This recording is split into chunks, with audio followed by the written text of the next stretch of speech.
Olá pessoal, bem-vindos a mais um 5 Minutes PM Podcast. Hoje eu queria falar um pouquinho sobre os contratos chamados contratos FDIC, normalmente utilizados pela área de engenharia, mas também pode nos dar ótimos insights, ótimas ideias para outros tipos de contrato. A primeira coisa que a gente tem que entender é o seguinte: FDIC é a Federação Internacional de Engenheiros Consultores, que é uma associação centenária baseada na Suíça, onde você tem representantes em vários países, dentre eles no Brasil, a Associação Brasileira de Consultores de Engenharia. E o grande objetivo é falar sobre as melhores práticas em contratos de engenharia. E o principal produto que eles têm é o que eles chamam Rainbow Guides. Por que Rainbow? Porque cada guia tem uma cor e ele delinea um tipo de contrato que você precisa executar e uma característica de risco de cada um desses contratos.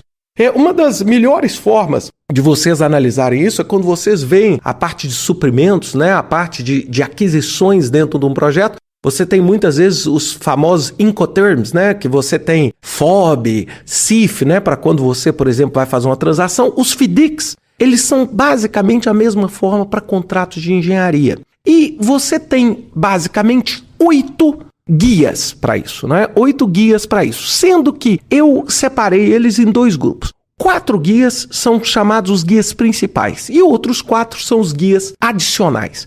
Bem, o que são os guias principais? São chamados guia vermelho, ou Red Book, guia amarelo, ou Yellow Book, guia prata, o Silver Book, e o livro verde, ou chamado Green Book.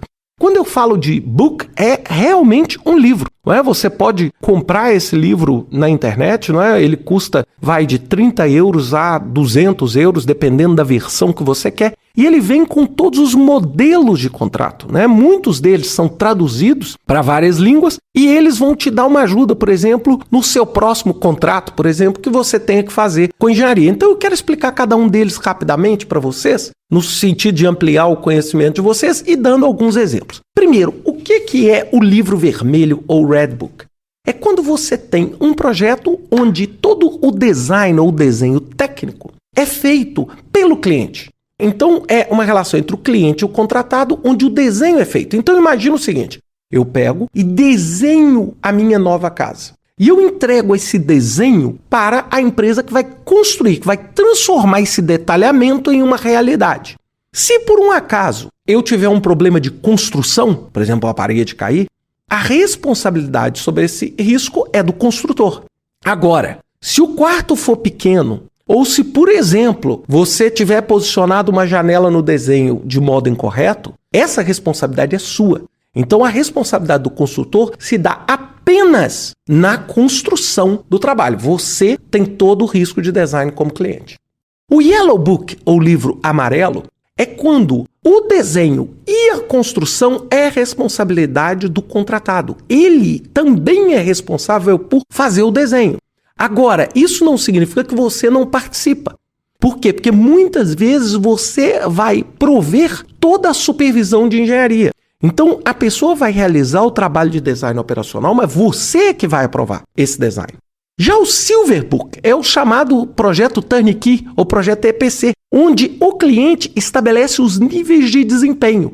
Mas todo o design e a construção são responsabilidade do contratante. Qual que é a diferença entre esse Silver, ou prata, e o Yellow? É que no Silver, você não tem que prover nenhuma supervisão de engenharia. Você só diz o seguinte: olha, eu queria uma casa com 2 quartos, eu queria que a fachada fosse para o norte, eu queria isso. E a empresa vai desenhar para você essa casa e construir.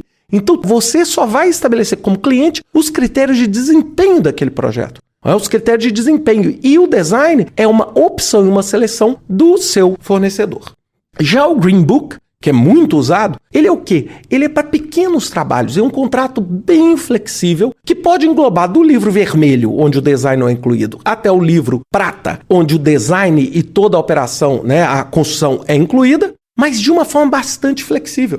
Então ele é muito usado quando você tem pequenos trabalhos, onde as cláusulas são mais simples, etc. E essas cláusulas são aceitas mundialmente. Então, se você estiver fazendo um trabalho internacional, você vai poder usar esses tipos de modelos de contrato para poder associar ao seu contratante, por exemplo. Já os guias adicionais, você tem o White Book, que é o livro branco, que são para contratos de engenharia, mas principalmente na parte de serviço de engenharia. É quando você quer contratar trabalho de consultoria na parte de engenharia.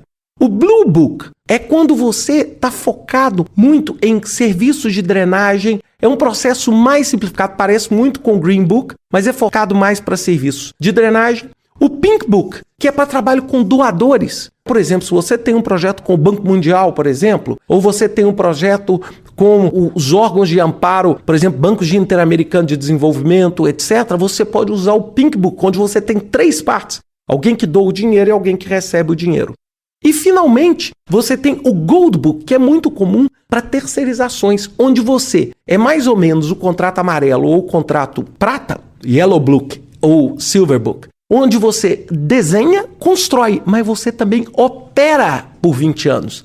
Então, é muito interessante esse tipo de contrato, porque esse tipo de contrato é um contrato característico, onde você vai pedir ao seu contratante para construir, desenhar, construir e operar. Então, por isso, ele inclui toda essa parte de operação. Ele seria um livro amarelo ou um livro prateado com a parte de operação. Bem, por que eu estou gastando esse tempo explicando isso para vocês? É porque muitas vezes você está tentando e pensando no seu processo de aquisições, pensando no seu tipo de contrato e, ao mesmo tempo, está pensando no seu escopo. Então, esses contratos FDIC são contratos que você pode usar como contratos comumente aceitos, não é? Pela maior parte das pessoas. Então, você não precisa reinventar sua roda com os seus advogados tentando criar um contrato que fuja disso. Por quê? Porque esses são contratos centenários, onde você pode ter todas as devidas proteções e as devidas extensões de risco de cada uma das partes. Então, vale a pena vocês pensarem nisso. E eu queria só finalizar falando que também tem um modelo, agora também que está crescendo muito, que é o modelo NEC 3, que é uma família de contratos que facilita a implementação usando conceitos de Project Management. Ou seja, tem um foco mais em claims, em protestos, né, em argumentos. Esse tem um foco menor em claims, mas ele requer muito mais trabalho e é muito menos direto que o FDIC. Eu acho que isso daí era o que eu tinha aí para compartilhar com vocês. Queria que vocês refletissem sobre isso. Quem quiser saber um pouquinho mais, entra lá no site do FDIC, fdic.org. Vale a pena para vocês conhecerem isso um pouco mais em detalhe. Um grande abraço para vocês. Até semana que vem com mais um 5 Minutes PM Podcast.